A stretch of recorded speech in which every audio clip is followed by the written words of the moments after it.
कल्पना कीजिए, क्या होता अगर श्री कृष्ण कर्ण को कुंती पुत्र होने का पूरा सच बता देते। वो सच जो सिर्फ युद्ध का अंत नहीं बल्कि कर्ण के जीवन का अंतिम अर्थ था। क्या श्री कृष्ण ने कर्ण से सच छुपाया था या यह धर्म की एक गहरी योजना थी?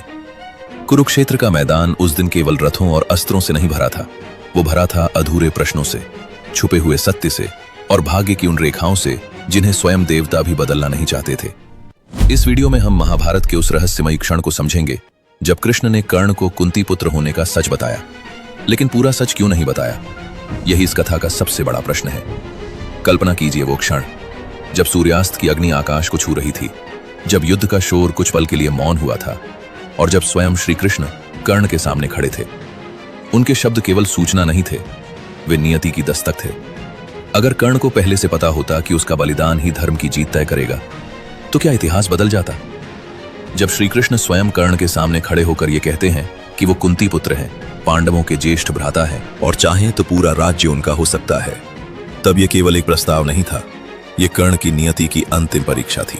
सोचिए, जिस व्यक्ति ने जीवन भर अपमान सहा हो, जिसे जन्म से ही अस्वीकार कर दिया गया हो, जिसके लिए पहचान ही एक युद्ध रही हो, उसे अचानक बताया जाए कि वही राज सिंहासन का अधिकार प्राप्त ज्येष्ठ पुत्र है। ये केवल सत्य नहीं था, ये जीवन की सबसे बड़ी विडंबना थी। कर्ण के भीतर उस क्षण दो युद्ध चल रहे थे, एक रक्त का और दूसरा धर्म का। रक्त कहता था जाओ अपना अधिकार ले लो। धर्म कहता था जिस मित्र ने तुम्हें सम्मान दिया उसे मत त्यागो। उसके सामने केवल पांडव या कौरव का प्रश्न नहीं था, उसके सामने प्रश्न था स्वार्थ या वचन। श्री कृष्ण सब जानते थे, फिर भी उन्होंने कर्ण को यह नहीं बताया कि उनके जीवन की सबसे बड़ी भूमिका युद्ध जीतना नहीं बल्कि अधर्म के पतन का माध्यम बनना है।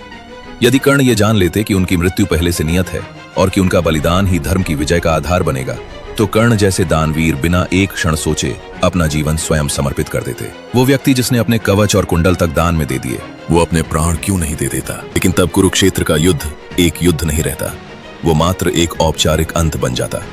धर्म की स्थापना केवल परिणाम से नहीं होती। यदि हर पात्र पहले से अपनी भूमिका जान जाए तो न संघर्ष बचे न निर्णय का मूल्य। श्री कृष्ण युद्ध को नहीं, धर्म की प्रक्रिया को पूर्ण करना चाहते थे, क्योंकि धर्म केवल परिणाम से नहीं मार्ग से पहचाना जाता है। यदि कर्ण को पहले ही अंतिम सत्य ज्ञात हो जाता तो उसका चुनाव नहीं रहता, वो केवल एक पूर्व निर्धारित समर्पण बन जाता। कर्ण को अपनी निष्ठा स्वयं चुननी थी, उसे यह तय करना था कि वो जन्म से बड़ा है या अपने वचन से। और यही महाभारत का सबसे गहरा सत्य है, धर्म किसी पर थोपा नहीं जाता, वो भीतर से चुना जाता है। इसलिए कृष्ण ने कर्ण से सच छुपाया नहीं, उन्होंने केवल उसे समय से पहले प्रकट नहीं होने दिया, क्योंकि समय से पहले कहा गया सत्य कभी कभी धर्म को भी अपूर्ण कर देता है। कर्ण लड़े, कर्ण गिरे और महाभारत यह सिखाकर गए कि सच्चा धर्म तलवार से नहीं बल्कि मौन बलिदान से स्थापित होता है। कर्ण का जीवन जीत की कहानी नहीं था, वो कर्तव्य की कहानी था। और कृष्ण का मौन छल नहीं था, वह धर्म की रक्षा थी।